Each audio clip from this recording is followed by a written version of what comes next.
Don't cross the streams. Why? It would be bad. I'm fuzzy on the whole good-bad thing. What do you mean bad? Try to imagine all life as you know it stopping instantaneously and every molecule in your body exploding at the speed of light. Welcome back to Thinking Critical. This is Wes. We've been covering Future State rather heavily here on the channel. We've probably done 3 or 4 videos, and this is going to be the last video about Future State until it actually happens. This is the 2-month event that's going to be going on in January, February. That's basically buying DC Comics some time to do a reset on their universe. That'll be starting in March. And also they're essentially using up all the stuff that they had created for Generation 5, 5G, whatever you want to call it. That was obviously the brainchild of Dan Didio. And they're getting it out there in a 2-month event. It's been compared to, Age of Apocalypse, maybe Convergence, something like that. But it's just a hiatus. The only thing that's going to be going on is DC Black Label. And they did like a DC Nation Presents free comic book that's available on your DC universe, or it's also available on Comixology if you want to go read them on your tablet.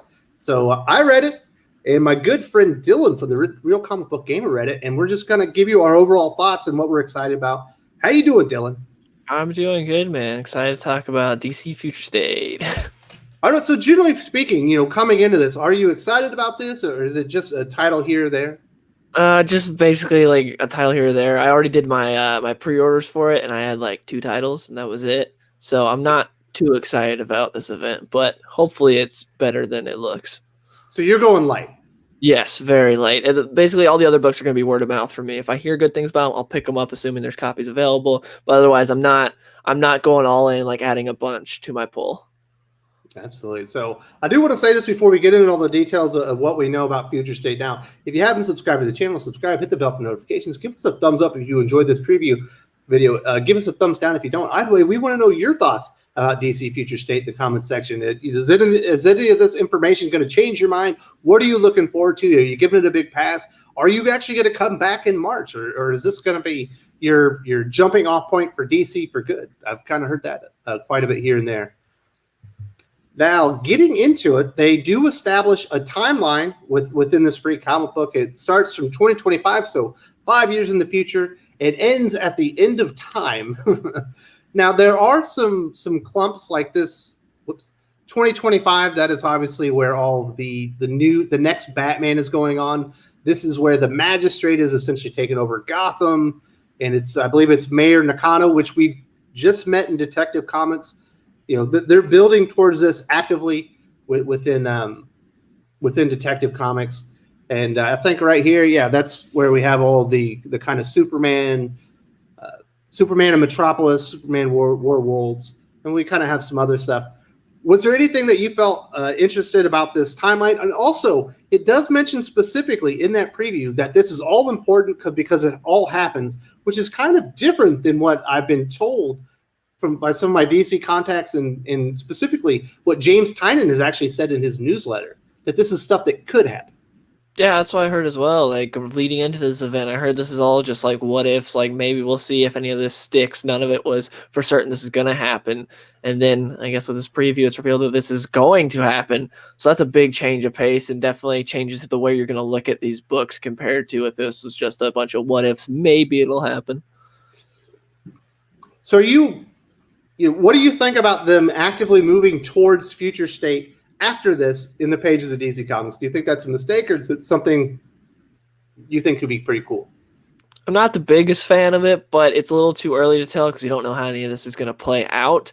My biggest problem with Future State is there's so much new stuff, and to get fans excited about new stuff, you have to put rock solid creative teams on there, and they're not. They're putting a bunch of people that have basically no sort of background to say whether they're going to do good or not. So if you want to do a new character and you want people to get excited about it, you don't just throw in, hey, here's a guy that wrote an episode of Young Justice.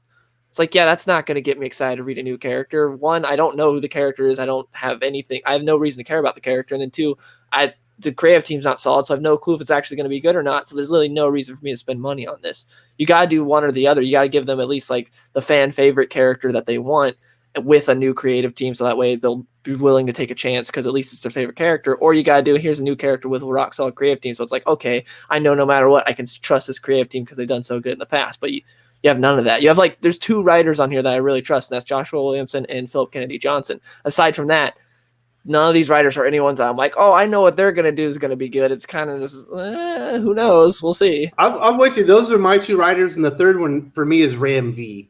He's doing Justice League Dark right now, and I think he'll do good as well. But I'm with you. It's very lackluster.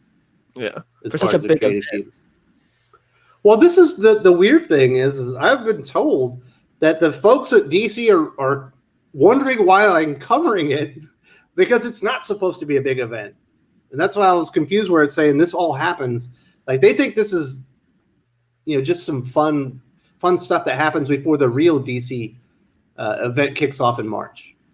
That's weird because they're stopping all other books during this time, so that kind of makes it a big deal. Like if this was a side thing additional to all the other ongoing books, then I could see it like being Endless Winter. Yeah, I could see it being like, okay, it's whatever. It's not that big of an event. It's kind of an optional thing. But you're stopping all other DC books.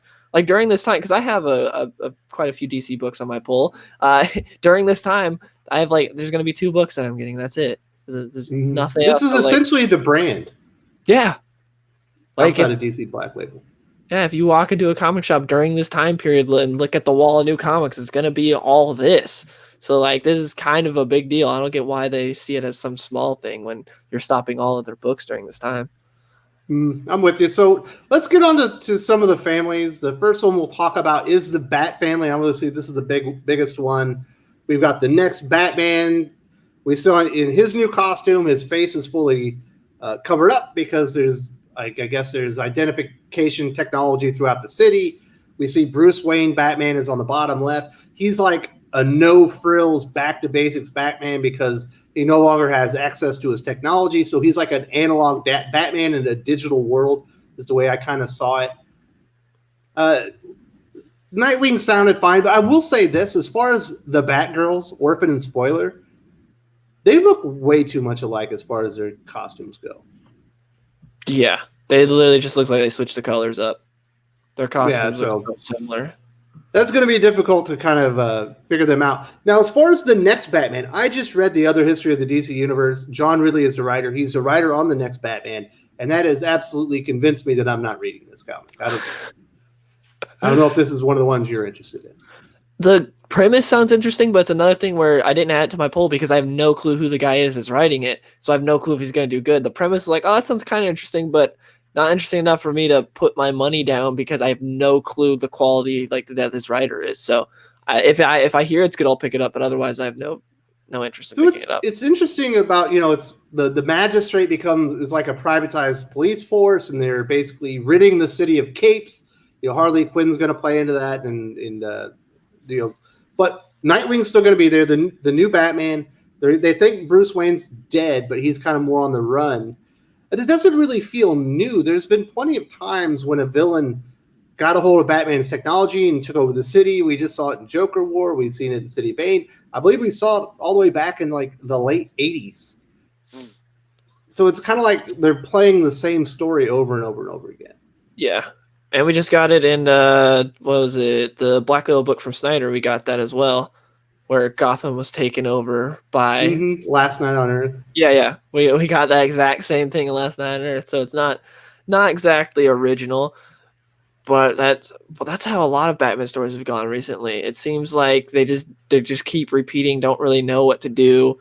And then I was really disappointed with the Nightwing book, seeing that he's coming into Gotham again. I wanted something in Bloodhaven, but Nightwing's back in Gotham. I was really disappointed with that. I was hoping we get something interesting in Bloodhaven, but instead he's coming and he's going to have some spat with the new Batman because he thinks Bruce is the only Batman. So, yeah, I was kind of disappointed with that. So the Dark Detective, that's the one with Bruce Wayne, and he's believed to be dead, but it turns out he's on the lam. Now, this one I had planned on reading until I realized Mariko Tamaki was the writer. Yeah. Why is Mariko Tamaki writing The Dark Detective? That's what I'm saying about a lot of this. Mariko Tamaki hasn't really written anything good. I have no clue why they gave her Dark Detective, such what you think would be a big book, considering it's the only book revolving around Bruce Wayne that we have, and he's the biggest character in DC Comics. So you'd think they'd give him to a more solid writer, but man, I don't like that. That doesn't attract anyone to that book at all. Yeah. So what do you think about his design? Obviously, his utility belt's smaller, but it's more rugged. His grappling gun is more old school. Do you like them having to use like older school technology because he no longer has access to all of his digital wares? It looks all right. It's very similar to actually what they're doing right now with Tynan's run, where he's talking about how, you got your money taken away from you. You need to live in the center of Gotham. You're going to be more low tech. It's kind of very similar to what we're getting right now in Tynan's run. But I don't mind the design. It looks all right. I'm not the biggest fan of the bat symbol. I'm not the biggest fan of that, like the symbol on his chest. But the rest of it looks all right. I don't mind it. I'm not in love with it, but I don't hate it either. Yeah, time will tell. I am still surprised Mariko Tamaki's writing that one. Let's get over to the Superman family, and this has easily the worst new character design, and that is Kara Zor-El. I believe she's going to start out as Supergirl, but she'll be Superwoman at some point, and there's a miniseries of that one. This looks like something out of like a 1950s Disney movie. It's pretty embarrassing, but otherwise, do you like Clark Kent on Warworld, like where he's just wearing the tights, the cape, and then his black and red symbol? Yeah, the Kingdom Come symbol. I'm kind of down with his design. I like it for the scenario he's at. I like the design. I think it's cool. I'm the whole setup, like the storyline itself sounds interesting, but the setup for it doesn't. I'm not the biggest fan of him just being like, "Goodbye, John and Lois." Abandoning Earth, yeah. Yeah, especially because they know, like, because before he did this before, after like John Byrne's run when he killed that pocket universe and he felt bad because he killed like Zod and his cronies in that universe, and so he went and we got Superman Exile. But that was before, he revealed his secret identity to everyone, and everyone knew that Lois is his wife and all this other stuff. So now it's like, hey, everyone knows Lois is my wife, John's my son, and I'm going to be off planet. So when's the best time to attack Superman's family? When he's gone. Like, this seems severely irresponsible and not like something Superman would do, and really dumb. But getting past the initial setup of him abandoning his family when every villain knows who they are, the rest of it sounds interesting. Him fighting on World sounds kind of cool, and I'm excited. Even though it is something like Been There, Done That, it still sounds exciting, and it's from Philip Kennedy Johnson, so that gets me excited. So This is one of the books I added to my poll. Absolutely. So it sounds kind of like Planet Hulk with Superman. We do know Mongol, but this is going to be a new version. This is going to be Mongol's son, so I think that one's going to be pretty cool. Now, John Kent is going to be the new Superman. I believe it's Superman in Metropolis. He's also going to be in the Superman, Wonder Woman, and the Justice League book. That one has a stupid premise. That Shrieking the city. Bottles Metropolis to protect it. That sounds dangerous. Yeah, it sounds like the whole setup is just so like Kara can lecture him and be like, I was there when Kandor was taken, and it's bad in the bottle cities, even if you're trying to protect. It sounds like just a whole setup for Kara to lecture him. It's really dumb. Like, there's no way John would be that much of an idiot to do that. Like, with all the lessons we've seen he's learned from Clark, no way he would do that. It just sounds really, really dumb. I agree. So there's another one called, I think it's Imperious Lex, where Lex has his own planet. Did that one seem interesting to you? That's one that I was like, I'll be checking on that one.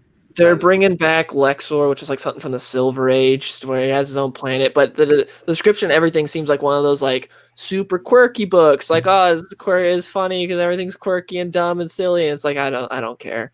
Like, I'm not into that, so I'm not going to read that, which sucks because I love Lex Luthor. But yeah, the other book that about Superman that I'm interested in is like the House of L book that Philip Kennedy Johnson is doing as well. That's a one shot that's going to be out actually in February, not January.